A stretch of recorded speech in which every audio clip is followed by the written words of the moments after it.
Hi, Dr. Lim here. Over the year, when teaching the Sunya, we are stressing that it is a practice and not a religion. We never interfere with any religion, and Sunyati are free to practice their faith. They do not need to change their God or change their religion in order to practice Sunya. Just as you need not change your God or religion to practice karate. Unfortunately, there are many religious leaders, guru or baba, who due to certain reasons are not happy with Sunya and criticize our practice. Sometimes we have to meet them to explain what we are doing and try to convince them that we are not anti-Christian, un-Islamic, anti-Hindu, or even anti-Buddhism. We just practice to achieve peace and prosperity. We attach to nothing and we anti-nothing. But many religious teachers have misunderstood our way of non-attachment. The very word of Sunya means nothing, and this is a problem to many religious leaders. They mistaken it as null and void and think that we practice nihilism. We have nothing to do with nihilism. In nihilism, everything is null and void and nothing is worthwhile in this world. There is a total negation of the world and turn themselves into a donkey who care nothing about the world.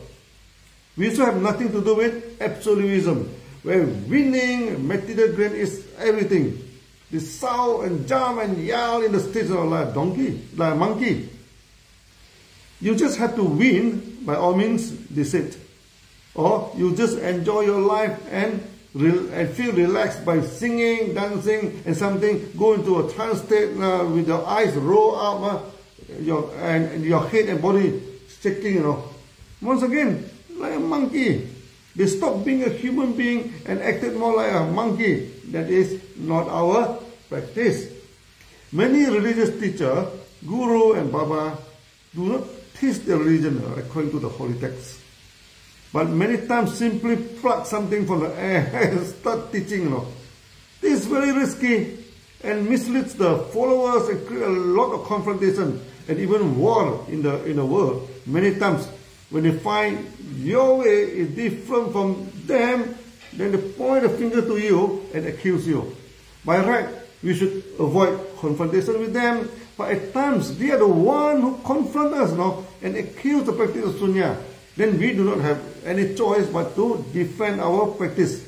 This is our right and we are not shy from it.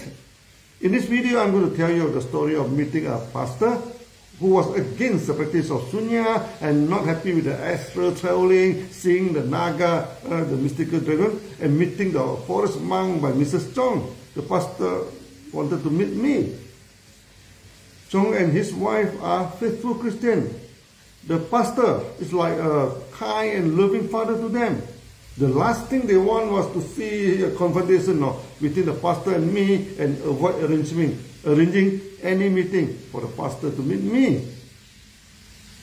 But one evening, when I visited Chong and suddenly the pastor came to his house, while Mrs. Chong opened the gate to invite the pastor into the house, Chong pulled me aside and requested me to talk nicely and not offend the pastor, as they respect him very much. I assured Chong there is no confrontation and he need not worry about this. Following is the discussion between the pastor and me. There will be discussion of reincarnation and God. Viewer discretion is advised. I'm not promoting reincarnation or God here, as both have nothing to do with Sunya. But if someone tries to associate reincarnation and God to our practice, then we have to explain our way clearly to them. I'm not against Christian here, and I'm also not promoting Christianity here. This is just a record of the discussion. If you feel it wishful, then enjoy it. If you feel it not present, then please throw it away and need not worry about it. The pastor is soft-spoken and a nice man. He smiled and shook my hand warmly. After exchanging some pleasantry, our discussion started. The pastor asked me, Lim, why not just have faith in Jesus and go to him? I do not believe in some teaching that they need to reincarnate from one life to another. Why all this trouble of meditation and believe in reincarnation? I told the pastor, Reverend, my meditation had nothing to do with reincarnation. It is a phenomenon and it's up for you to believe it or not. It had nothing to do with my practice. The pastor did not buy my explanation and said, focus your mind and believe in Jesus. And that is the need of, what is the need of sitting here and doing nothing and meditating? So we have two problems here. The problem with whether reincarnation exists and why should you practice meditation after you believe in God. Then I asked the pastor, Reverend, does God know everything? He answered, yes, son, He is all-knowing and always loves you. Then I asked, when God created the wisdom tree, did He know that Adam was going to eat the forbidden fruit and started his sin? Sure, you know. Then why should He create something for Adam, He sure knows, and then punish him? Is that fair? The pastor laughed and told me, Lynn, do not judge the intention of God. There must be a purpose in that, no? But one thing is for sure, God created a human being, not a robot. You as a human being, you are the image of God. You are free to think and free to act. The ability to choose is a gift from the God. God gives you the willpower to decide for yourself what to do. Will God take the willpower He bestowed on us? I ask, no, this is a gift. Why should He take back from you? So even when I entered heaven, my willpower is intact. God will not take it away from me. No, He loves you and let you be a free person with free will. He is not taking the willpower away from you. Are the fairies in heaven beautiful, sir? The pastor started to feel my question turning a bit funny, but he answered me patiently. Sure, they are beautiful. As they are beautiful, no, can I chase after them and make them my wives? The question annoyed the pastor. No, he scolded me. No.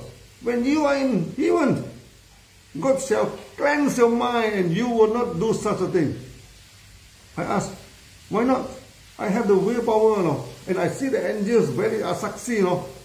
I cannot control myself and wanted to have sex with them. Is that possible? That will not happen. It shall happen, sir. God gave me all the willpower and sexual life. And you say He shall not take the willpower from me.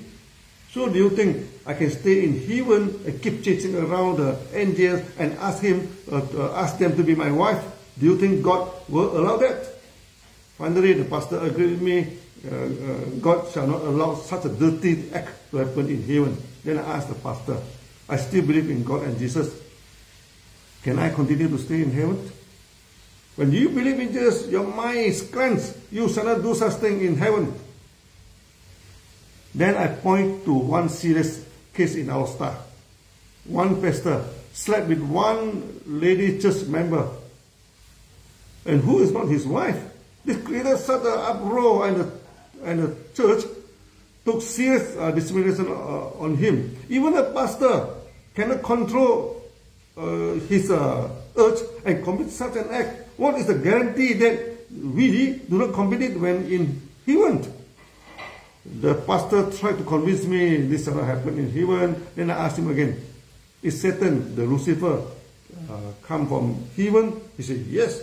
He tried to go against the God and took over the heaven. He is evil and turned himself into Satan. Then I told the pastor, to fight for power is something to do with the willpower. If we also crazy for sex and for power, do you think God will allow us to stay in heaven? The question annoyed the pastor, no? And he kept assuring me that this shall not happen. I told him it had happened. He asked me when. I told him when God kicked Lucifer from heaven, it already happened. You will not stay in heaven, no? If you do not follow His rule and His advice. I asked the pastor, is it not true that Jesus said, I am the way, I am the path. Through me you can enter the kingdom of God? The pastor said, yes, it is true. You should believe in Jesus and enter the kingdom of God. Then I asked the pastor, when we say follow Jesus, we should follow His teaching or follow His physical body? When He walked to the left, we follow to the left. When He walked to the right, you follow to the right. Just follow right behind his physical body. The pastor said, you should follow his advice. Love your neighbor and forgive your enemy. Then I told the pastor, this is the way, this is why we must practice meditation. Because through meditation, we can calm down our mind. When we enter the heaven, we will not chase after the angels for sex. Practice is the way to heaven, not just pure following the physical body or the physical name. Finally, the pastor agreed with me that good practice now is important. Then I asked the pastor again, when I'm in heaven, I believe in God. But due to untrained in my willpower, I committed the same mistake of Adam and do not follow the advice of God. Then I cannot stay in the heaven anymore. But I still believe in God. Where shall God send me to? The pastor seemed a bit annoyed by my question. He asked me, if you do not follow the way of God, then you shall be sent to hell and burn forever. I asked the pastor, Reverend, do you have kids? He answered, yes. He has 2 kids and 1 daughter. I asked if he loved them. He said, for sure he loved them as much as God loves us. When your son committed serious crime, robbing the bank, killing people, and raping women, do you think he will go to life imprisonment? You're funny, Lim. If my son committed such a heinous crime, he should be jailed to the end of his life.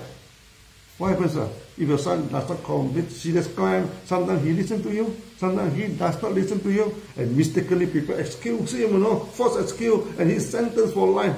Will you rescue him? Sure, Lim. It's just human nature for a son to listen to his father sometimes, and sometimes, some of the times, go his way. Why should he be imprisoned for life?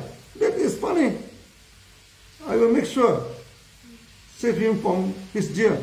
Then I told the pastor, it is also human nature. No? Sometimes we believe in God, and sometimes we do not. When facing a crisis, we always remember the God and ask for his help. No? When we are enjoying ourselves, and sometimes we forget about him and have a good time. Now, sometimes I believe in God, sometimes I do not believe in God. No, where God shall send me to. The pastors told me, if I do not go to heaven, then I shall be burnt forever in hell. I reminded him. No. He will do his best to rescue his son for life imprisonment just because he sometimes listens to him and sometimes he does not. Then where is the love from God to send someone to hell and burn forever just because sometimes he believes in him and sometimes he is not? I found the pastor started to search and apparently not happy with my question, which he keeps silent in it. Finally, I asked the pastor, can you enlighten me from which chapter of the Bible that God said that shall burn you forever if you do not accept him? Pastor insisted to me, Jesus is the way, he is the path. I told him, I agree. The way and the path here mean good practice. This is exactly what we are doing during meditation. We shall do no harm. When we practice Sunya, if the Sunya tastes strongly against Jesus and doesn't follow his advice, maybe it's not good for him. But we are talking about someone, sometimes he believes in Jesus, sometimes he is not. Then he will be sent to hell, burned forever. Again, the pastor refused to answer this. At the end of the discussion, I told the pastor, if someone believes in God, once in a while, God will not send him to hell due to his love for him. No. Otherwise, where is the love from God? But God also cannot bring him to heaven because sometimes he does not believe in God. The only way is to send him back to the earth, to be trained and calm his mind and prepare himself to heaven. This is reincarnation. When Adam did not listen to God and ate the forbidden fruit, even then, God is all loving. God did not send him to hell and burn him forever, but just kick him out from Eden and send him to this imperfect world to train and calm his mind again. This is reincarnation. Then I insist, practice and cleanse your mind before you enter heaven is crucial. Otherwise you may be kicked out from the heaven. So Sunya will make a Christian a better Christian, a Muslim a better Muslim, a Hindu and Buddhist a better Hindu and Buddhist. Sunya actually make people believe more firmly in their religion. And it is not anti-religion. The pastor found that a further discussion may not be necessary and excused himself. Both Chong and Mrs Chong sat there squarely, like a pair of stones, and dare not talk when I discussed with the pastor. But both of them agreed with me. The practice of Sunya to cleanse your mind is good before you go to urine. After this, the pastor did not forbid Chong and his wife to practice Sunya, and we have a happy ending to our story. Now I started to coach Sunya, counsel members to become trainers of Sunya. This discussion served as a story about how to face objections and discuss without confrontation.